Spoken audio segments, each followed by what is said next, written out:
What impacts will the winner of the US election have on the Indonesian economy? I think to find more about the issue, we are now connected with Economic Analyst Bhima Yudistira. Good morning, Ms. Bhima. Thank you very much for Good joining morning, us right everyone. here. Thank you so much for joining us right here at the C Morning Show. As we know, U.S. election is going along the way. And we want to know about your intakes. If we look at these two candidates, each of them has their own policies and visions. So how would you see the economic prospects for Indonesia if one of them got elected? I think we already seen what Mr. Trump and his administration did, in the last several years to Indonesia economy, especially in terms of international trade. Because what we've seen so far that during the Mr. Trump administration, the escalation of trade protectionism and the U.S. trade war with China, with Mexico, and also with Indonesia, because Indonesia previously is being checked by the GSP, General System of Preference, but finally we still receive the GSP.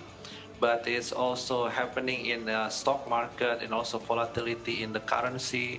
We get depreciation of the rupiah because of the strengthening of the US dollar, and some investor play safe.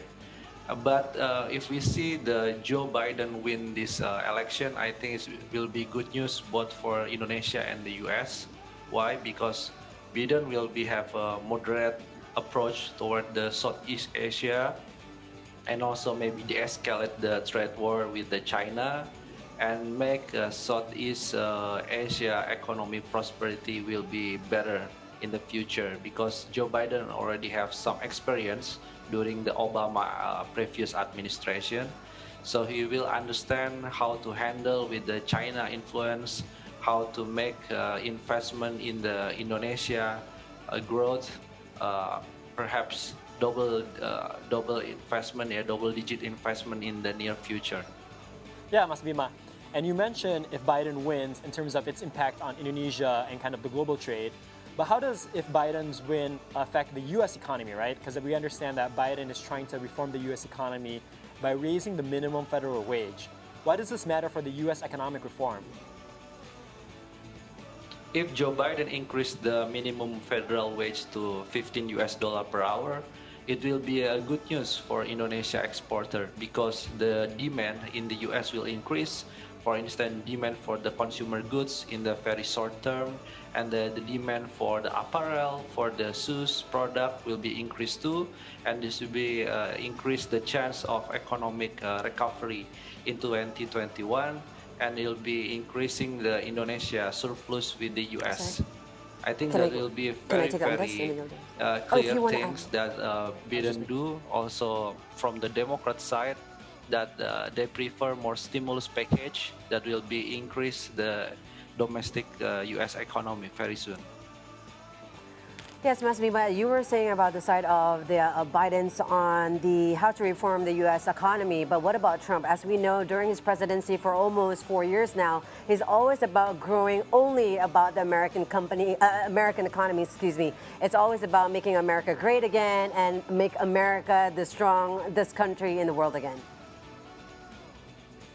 I think the problem with Trump stimulus package, and previously they have a tax reform in the U.S. The problem is the first one, they prefer some tax reform in sectors that extractive sector like oil and gas sectors. And then the second one is, if Trump prefers to give tax break or tax incentive for the rich people in the US, the multiplier effect to the US economy and the international economy as well is very limited.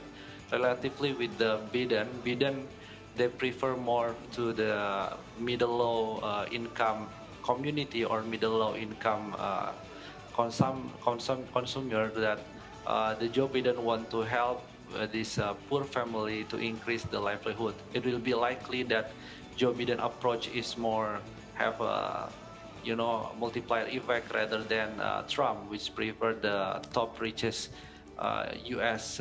family there to give a lot of fiscal incentive. I think this is also important to notice that when the Trump already gives some tax incentive during his administration, we never seen like a jump in the industrial production growth or consumer product growth in the US. So I think we need a different approach to how to lift up the economic in the US, especially during this kind of recession and pandemic. Yeah. So, Mr. Bhima, you mentioned we talked about both candidates for the economy, the stimulus, and the taxes, right? But let's move on to COVID-19, right? I think COVID-19 policy from these both candidates are also interesting topic for discussion for everyone, right? I think Biden mentioned he will give a free vaccine and reform tracing.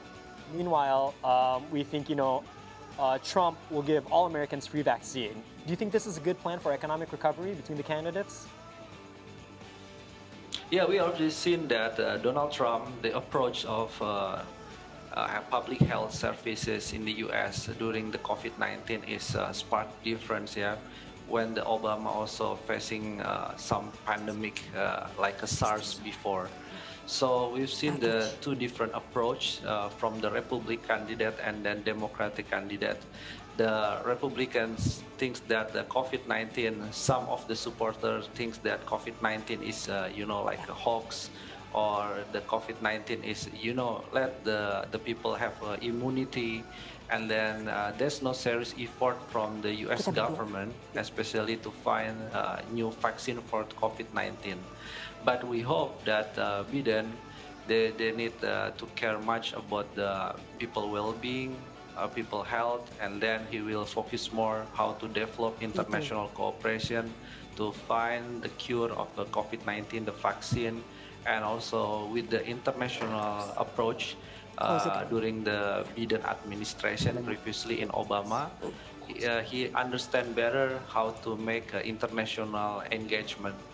Will benefit Indonesia actually if, for instance, the U.S. already find the vaccine.